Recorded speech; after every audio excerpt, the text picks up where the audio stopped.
One of the more memorable mob hits in city history. A gunman walks into a crowded restaurant and shot Nicky Scarfo Jr. Now, he survived, but 20 years later, he's on the FBI's radar screen again. Here's Fox 29's Dave Stratweiser and the Inquirer's George Anastasia.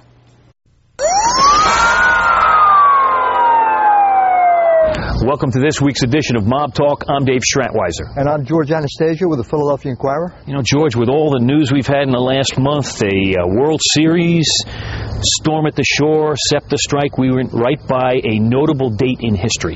20th anniversary of probably one of the most notorious mob shootings in Philadelphia history, absolutely.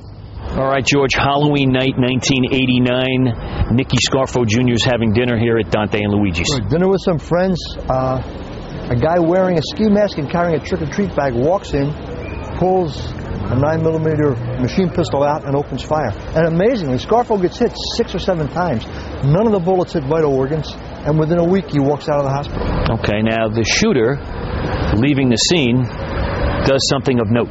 The shooter leaving the restaurant drops the gun, and it's kind of an homage to that scene in The Godfather where Al Pacino shoots 2 individuals in a restaurant and leaves the gun.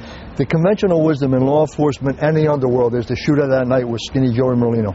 And this was his way of doing this to Nicky Scarfo and Nicky Scarfo's father. This was kind of the beginning of the end of the Scarfo organization. It signified that Nicky Scarfo from prison was no longer in charge and that his son couldn't be the proxy and run the organization. Interesting thing, I mean, here we are 20 years later.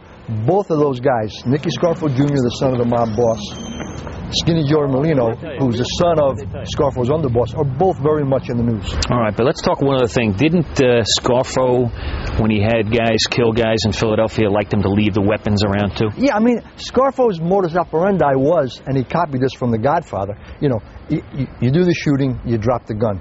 It's an untraceable gun, you just leave it there. And it was kind of art imitating life, imitating art. And then Merlino allegedly did the same thing here to kind of give it to Scarfo. You know, this is the way you act, this is the way I act. And it was a lot of that pettiness, if you will, that existed in that underworld, along with the violence that was the mark of the Scarfo era. And when we talk about Scarfo, I mean Scarfo Sr., not Scarfo Jr. Right. We're talking about Nicky Scarfo Jr., little Nicky Scarfo, probably the most violent mob boss in Philadelphia history. And the consensus is his son got shot, not because of who the son was, because of who the father was. And the father was in jail, and this was a way to get back at the father. All right, now let's also point out that there's been testimony in court that Joey was the alleged gunman here. Joey's never been charged with that, and he's never been convicted of that, so we'll give him his due here. Yeah, I mean, nobody has ever been charged with that shooting, but testimony from cooperators indicates that Joey was the guy with the gun that night.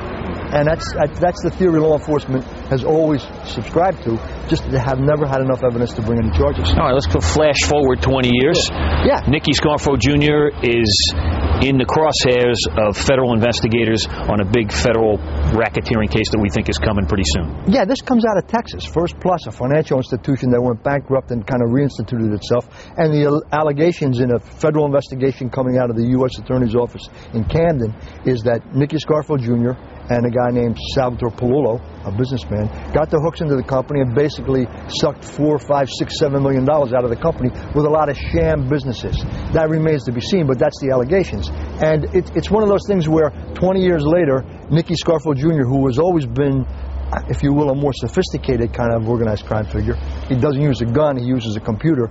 He's involved in a multi-million-dollar alleged fraud, in which it goes back to that old phrase, you could steal money with a pen and a gun. All right, now let's look at Joey Merlino. He's just finishing up the tail end of a long sentence for racketeering from the last mob trial back in 2000, 2001. What's his status right now? Been in jail since 1999, which was when he was arrested, convicted in 2001, and Joey, I think, has given new meaning to the phrase doing hard time. I mean, he's been bouncing around from prison to prison, and the best we can determine, and a lot of this is based on gossip and rumor because you can't get a definitive answer to any of this, is he's now in a federal lockup in Terre Haute, Indiana, a high security situation with a place where I think a lot of terrorists end up. And it has to do with violations, infractions while he was a prisoner at inmate at other prisons. I mean, Joey, from what we're hearing, continued to gamble even though he was in jail.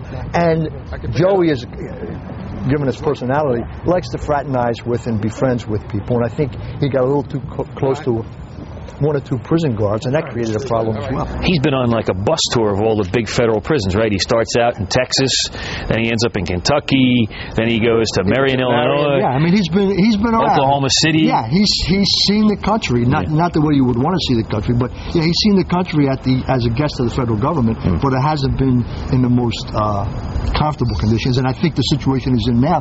My understanding is he can't get many visitors, and he's got limited access to communication, phones. So 1 phone call a week, am I right? That's what we're hearing. I mean, like I said, it's tough to say. You can't get definitive answers, but that's apparently the situation. And this is a guy who's finishing up his term. I mean, ordinarily you're finishing up, you're eligible for a halfway house, or you get into a minimum or medium security situation.